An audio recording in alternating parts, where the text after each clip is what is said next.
Hello दोस्तों, स्वागत है आप सभी का आपके अपने चैनल गुरुमंत इंस्टीट्यूट में। आज हम इस वीडियो में बात करेंगे 12th क्लास फिजिक्स की सैंपल पेपर के बारे में। राइट, तो पेपर बहुत नज़दीक है, आपको पता है डेट शीट आ चुकी है। तो अब हम बात करेंगे सीधे सीधे बिना समय गवाए, सीधे हम बात करते हैं 12th क्लास फिजिक्स के सैंपल पेपर की। यदि हम बात करेंगे, ये सैंपल पेपर आप बोल दीजिए या आप इसको मॉडल पेपर भी बोल सकते हो। ठीक है, सैंपल पेपर भी बोल सकते हो और मॉडल पेपर भी बोल सकते हो।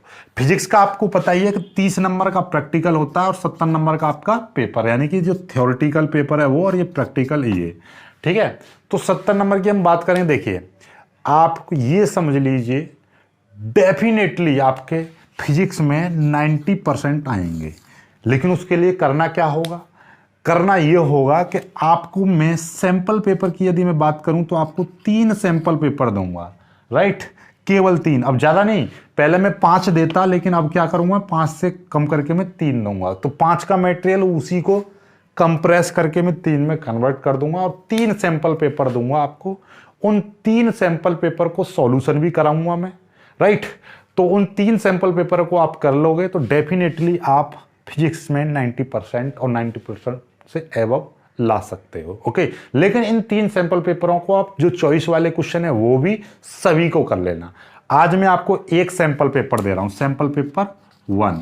सैंपल पेपर 1 मिलेगा और इसका सॉल्यूशन भी आपको मिलेगा। लेकिन सॉल्यूशन से पहले आपको मैं बता रहा हूं, आप इसको अपनी मर्जी से देखना सॉल्व करके कितना आप इसको सॉल्व कर पा रहे हो। राइट, जो स्टूडेंट इसको, मैं कह रहा हूं जो स्टूडेंट इसको 50 से 60% सॉल्व कर पा रहा है वो अच्छे नंबर ले आएगा। डेफिनेटली मैं बता रहा हूं, वो बहुत अच्छे नंबर ले आएगा। और जो इसको पूरे को 100% सॉल्व कर देगा, यानी पूरे पेपर को सॉल्व कर देगा और वो भी अच्छे से सॉल्व कर देगा, तो मैं उसका गारंटी के साथ कह रहा हूं कि उसके 90% से कम नहीं आएंगे फिजिक्स में। गारंटी की बात है, आज ही लिख लीजिए इस बात को। ठीक है, चलिए तो अब हम इस पेपर को देखेंगे। पेपर को स्क्रीन पर आएगा, पूरे पेपर को समझेंगे। पूरे पेपर का आप स्क्रीनशॉट लेते रहना और इसको आप सॉल्व करके देखना घर पर, और कमेंट जरूर करना कि आपने इसमें से कितना क्वेश्चन कर लिया है, इसमें से कितना % कर लिया है पेपर। राइट, तो समझ गए आपको कितना % आपने कर लिया, कितने क्वेश्चन आपने कर लिए हैं और कितने क्वेश्चन आपके छूट गए हैं, ये कमेंट जरूर करना। ओके, चलिए तो अब बिना समय गवाए सीधे सीधे स्क्रीन पर चलते हैं और उसमें पेपर को। आज का सैंपल पेपर ये देखिए क्या है। पहले बहुविकल्पीय प्रश्न आते हैं, तो बहुविकल्पीय प्रश्न इसमें क्या दे रखा है जरा देखिए। पहला प्रश्न इसमें दे रखा है कि 8 कूलम ऋण आवेश में उपस्थित इलेक्ट्रॉन की संख्या। तो ये आपके ऑप्शन दे रखे हैं, ये आपको कर लेना है, यानी क्वेश्चन टाइप का बहुत प्यार से आप कर लोगे। ठीक है, और इसमें क्वेश्चन में फॉर्मूला में बता दे रहा हूं कौन सा लगेगा। क्या होता है, Q बराबर NE, ये वाला फॉर्मूला लगेगा। राइट, और इसमें पूछा क्या है, इलेक्ट्रॉन की संख्या पूछिए, तो N बराबर क्या हो जाएगा, Q/E, ये वाला फॉर्मूला लगेगा। Q का मान 8 कूलम दे रखा है, E का मान आपको पता है 1.6 गुणा 10⁻⁻19। इसको सॉल्व कर लेना। ओके, चलिए तो अब तो कर ही लोगे आप। चलिए अगला जो प्रश्न है, अगला प्रश्न क्या कह रहा है ये देखिए। अगला प्रश्न कह रहा है विशिष्ट प्रतिरोध का मात्रक। विशिष्ट प्रतिरोध का मात्रक देखिए, साथ ही साथ आपको क्या स्मार्ट वो करना है तैयारी। तो ये विशिष्ट प्रतिरोध का मात्रक पूछा है, तो आपको विशिष्ट प्रतिरोध का फॉर्मूला भी याद कर लेना, साथ में इसकी विमा भी याद कर लेना, क्योंकि एक विमा पर आएगा ही आएगा, एक बहुविकल्पीय एक मात्रक पर आता है। इस तरीके से आपको पता कर लेना है, याद कर लेना है। ओके, चलिए अगला प्रश्न क्या है, L/R का विमीय सूत्र।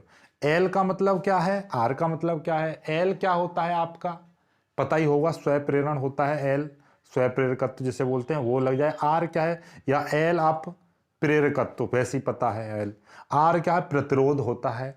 तो इनकी दोनों की विमा, यानी ऊपर आप यहां पर विमा लिखिए किसकी, प्रेरकत्व की, नीचे लिखिए आप प्रतिरोध की विमा, दोनों को काट पीट के जो आएगा वो आपको बता देना है। राइट, चलिए आगे देखिए अगला जो प्रश्न है। अगला प्रश्न क्या है, -5D का मतलब डायोप्टर, ये लेंस की क्षमता का मात्रक होता है। ठीक है, -1D और +3D क्षमता के दो लेंस परस्पर रखे हैं, संपर्क में रखे हैं, संयुक्त लेंस की फोकस दूरी क्या होगी। ये भी एक क्वेश्चन है, ये आपको कर लेना है। चलिए आगे की बात करते हैं। यदि हम बात करें अर्धचालकों में वैद्युत चालन होता है, किसके द्वारा होता है अर्धचालकों में वैद्युत चालन? कोटरों के द्वारा होता है, या कोटर इलेक्ट्रॉनों से होता है, या इलेक्ट्रॉनों से होता है, या ना कोटर ना इलेक्ट्रॉनों से, यानी कि ये आपको बताना है। ओके, चलिए आगे बढ़ते हैं, आगे देख लीजिएगा। ये कह रहा है निम्न कण एक ही वेग से गतिमान है तो अधिकतम डी ब्रोगली तरंग किसकी होगी? ये आपको बताना है कौन से कण की अधिकतम तरंग दैर्ध्य होगी। चलिए अगले प्रश्न की तरफ आ जाते हैं। अगला प्रश्न क्या है? दूसरे का है, देखिए धारामापी को वोल्टमीटर में बदलने के लिए इसकी रचना में क्या परिवर्तन करना होगा? ये क्वेश्चन है, बहुत ही प्यारा क्वेश्चन है, आपको बताना है। ओके, चलिए आगे देखिए अगला जो प्रश्न है, अगला प्रश्न क्या कह रहा है? नति कोण क्या है? चुंबकीय ध्रुव पर इसका मान कितना होता है? यानी चुंबकीय ध्रुवों पर इसका मान कितना होता है? नति कोण की परिभाषा लिखनी है, चुंबकीय ध्रुवों पर इसका मान बताना है कि कितना होता है। ओके, थोड़ा थोड़ा तेज पढ़ लेते हैं। अगला प्रश्न है किरचॉफ का धारा एवं वोल्टता का नियम, यानी किरचॉफ के दो नियम हैं और दोनों को आपको लिखना है। अगला क्वेश्चन क्या कह रहा है? अगला क्वेश्चन कह रहा है आपका, देखिए अगला प्रश्न है आपका, प्रकाश वैद्युत उत्सर्जन में देहली आवृत्ति और कार्यफलन से क्या तात्पर्य है? ओवरऑल बात की जाए तो देहली आवृत्ति और कार्यफलन की इसमें परिभाषा पूछी है। अल्फा कण विकिरण का संक्षिप्त वर्णन कीजिए, ये क्वेश्चन है। अगला प्रश्न समस्थानिक संभारिक को उदाहरण सहित परिभाषित कीजिए। ओके, चलिए आगे बढ़ें। अगला प्रश्न क्या है? तीसरे प्रश्न में भी सभी प्रश्न करने होंगे आपको। क्या क्या प्रश्न है? ये न्यूमेरिकल दे रखा है कि E बराबर इतना और S बराबर इतना, तो वैद्युत फ्लक्स ज्ञात करना है। ओके, चलिए बहुत ही प्यारा प्रश्न है। अगला प्रश्न अन्योन्य प्रेरण क्या है? अन्योन्य प्रेरण गुणांक की परिभाषा, सूत्र और मात्रक लिखिए। अन्योन्य प्रेरण के बारे में सारा कुछ लिखना है, ये आपको दिखाई दे रहा है। और अन्योन्य प्रेरण का एक छोटा सा डेरिवेशन है, उसे भी इसके साथ साथ कर लेना ताकि पेपर में घुमा के आ जाए तो वो भी कर सको आप। ये युग्म उत्पादन और युग्म विनाश को परिभाषित करो और नाभिकीय विखंडन और नाभिकीय संलयन में अंतर लिखो। यानी वही है, युग्म उत्पादन युग्म विनाश में अंतर लिखना है और नाभिकीय विखंडन और इसमें भी अंतर लिखना है आपको। चलिए अगला प्रश्न देखिए, बहुत ही प्यारा प्रश्न है ये। देखिएगा इसमें क्या है कि और गेट, एंड गेट और नॉट गेट का बूलियन व्यंजक प्रतीक सत्यता सारणी लिखिए। ये आपको, यानी कि गेट 5 गेट हैं आपकी किताब में, इंटर की में बात की जाए तो इंटर में और गेट, एंड गेट और नॉट गेट। फिर एक होता है NaND और एक होता है आपका NOR, NOR। ये 5 गेट हैं, NaND और 3 ये, 4 और एक 5, ये 5 गेट कर लेना। ओके, इनसे बाहर आएगा ही नहीं। देखो ये लिख रहा, या अथवा करके NaND गेट बुलियन व्यंजक सत्यता सारणी, ये यानी कि इसका लिखना है। ओके, चलिए अगले प्रश्न की हम बात करें तो अनुगमन वेग क्या है? अनुगमन वेग के आधार पर ओम के नियम के लिए व्यंजक प्राप्त करो। ठीक, तो ये बहुत ही प्यारा प्रश्न है, आगे देखते हैं। ये देखा, एम्पियर का परपतीय नियम लिखिए। इसकी सहायता से धारावाही परिनालिका के अंदर उसकी अक्ष पर चुंबकीय क्षेत्र के लिए सूत्र स्थापित कीजिए, चुंबकीय क्षेत्र के लिए व्यंजक स्थापित करो। ये प्रश्न है, बहुत ही प्यारा है, आगे बढ़ते हैं। ये देखिए अगला प्रश्न क्या कह रहा है कि 10 की पावर -5 टेस्ला के एक समान चुंबकीय क्षेत्र में 10 इलेक्ट्रॉन वोल्ट ऊर्जा का एक इलेक्ट्रॉन वृत्ताकार मार्ग पर गतिमान है, तो इसकी वृत्ताकार मार्ग की गतिज ऊर्जा यानी वृत्ताकार मार्ग की त्रिज्या आपको निकालनी है। ओके, तो ये प्रश्न बहुत ही प्यारा है, QB/MB/QR वाला लगेगा।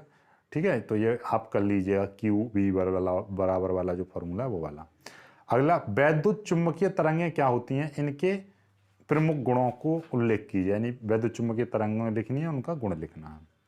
अगला प्रश्न, गॉस की प्रमेय लिखिए और इसको सिद्ध कीजिए, और गॉस की प्रमेय की सहायता से कूलाम के नियम को भी प्राप्त कर लेना। क्या? इसकी सहायता से कूलाम के नियम को प्राप्त कर लेना।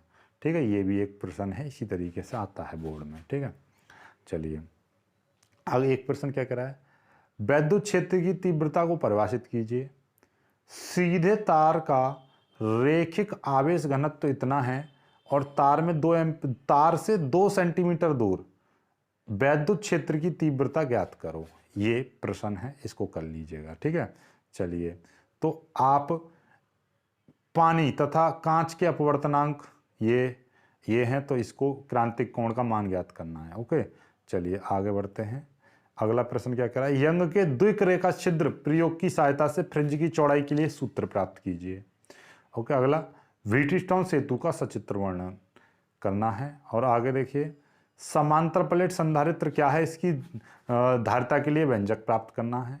या इन दोनों में से एक कर सकते हो आप, निलंबित कुंडली धारामापी का सचित्र वर्णन कीजिए। यानी कि ये डे तक प्रश्न दे रखे हैं, तो आपको इनमें से कोई भी एक प्रश्न छोड़ के ये कर सकते हो। कुल मिला के बात ये है, एक अथवा मात्र एक, जैसे 5 क्वेश्चन दे रखे हैं तो उसमें 4 कर लीजिए, 6 दे रखे हैं तो आप उसमें से 5 कर लीजिए। कुल मिला के बात ये, एक छोड़ सकते हो कोई भी। ठीक है, चलिए छठा प्रश्न देखिए क्या कह रहा है कि वैद्युत द्विध्रुव क्या है। एक समान वैद्युत क्षेत्र में वैद्युत द्विध्रुव को घुमाने में किए गए कार्य के लिए व्यंजक प्राप्त करो। इसमें ये एक न्यूमेरिकल दे रखा है कि 10 की पावर 5 न्यूटन प्रति कूलाम के क्षेत्र में 30 डिग्री पर 6 गुणा 10 की पावर -24 न्यूटन मीटर का बल आघूर्ण लग रहा है। वैद्युत द्विध्रुव का आघूर्ण ज्ञात करो, ये प्रश्न है। ठीक है, देखिए अगला प्रश्न क्या कर रहा है, परस्पर संपर्क में रखे दो पतले लेंसों की संयुक्त संयोजन फोकस दूरी के लिए सूत्र स्थापित कीजिए। 20 सेंटीमीटर फोकस दूरी का अवतल लेंस 10 सेंटीमीटर फोकस दूरी के उत्तल लेंस के संपर्क में रखा है, तो इसकी संयुक्त फोकस दूरी ज्ञात करो, ये प्रश्न है। आगे देखिए अगला प्रश्न क्या कह रहा है कि प्रिज्म के पदार्थ के अपवर्तनांक का सूत्र अल्पतम विचलन कोण एवं प्रिज्म के लिए प्रिज्म के पदों में निगमित कीजिए। यानी कुल मिला के बात यह है, प्रिज्म के पदार्थ के अपवर्तनांक का सूत्र आपको ज्ञात करना है। ठीक है, प्रिज्म के पदार्थ के अपवर्तनांक के लिए सूत्र स्थापित कीजिए। ये पूरा डेरिवेशन है इस तरीके से, तो आपको घबराने की जरूरत नहीं है। ठीक है, चलिए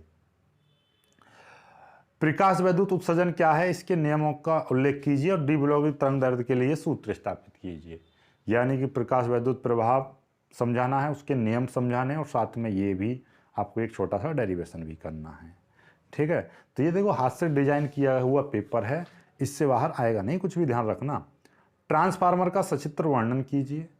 ट्रांसफार्मर की प्राथमिक द्वितीयक कुंडली के फेरों की संख्या इतने और इतने है, सप्लाई वोल्टेज इतना है। यदि द्वितीयक कुंडली की प्रतिबाधा इतनी है तो प्राथमिक कुंडली में से ली गई धारा का मान ज्ञात करना है। ओके, चलिए आगे देखिए 8वें प्रश्न में क्या कह रहा है, अपवाह वेग तथा धारा घनत्व में संबंध स्थापित कीजिए।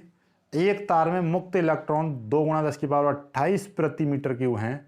अपवाह वेग 1 सेंटीमीटर प्रति सेकंड है, तो तार में धारा घनत्व की गणना कीजिए, ये प्रश्न है। आगे देखिए अगला प्रश्न क्या कह रहा है, किसी गोलीय पृष्ठ पर प्रकाश के अपवर्तन का सूत्र इतना है, स्थापित कीजिए। यानी ये सूत्र स्थापित करना है आपको। ओके, चलिए आगे देखिए। आगे जो प्रश्न है ये क्या है, पीएन संधि डायोड को पूर्ण तरंग दृष्टिकारी के रूप में कैसे प्रयुक्त किया जाता है, परिपथ बनाकर क्रियाविधि समझाइए। ये भी प्रश्न हो गया एक। और एक प्रश्न ये है लास्ट आपका, पीएनपी या एनपीएन ट्रांजिस्टर की रचना कीजिए। ठीक है, सचित्र वर्णन, क्रियाविधि और सचित्र वर्णन करना है। ठीक है, तो ये पेपर आपको सॉल्व करना है। ओके, और इसमें से कमेंट जरूर करना कि आपको कितने कितने आप इसमें से सॉल्व करे हैं आपने। ऐसे ही मैं आपको 3 पेपर दूंगा। ओके, तो कमेंट जरूर करना है कि आपने कितना सही किया है। बाकी मिलेंगे कुछ अच्छी वीडियो में, तब तक के लिए बाय बाय, जय हिंद।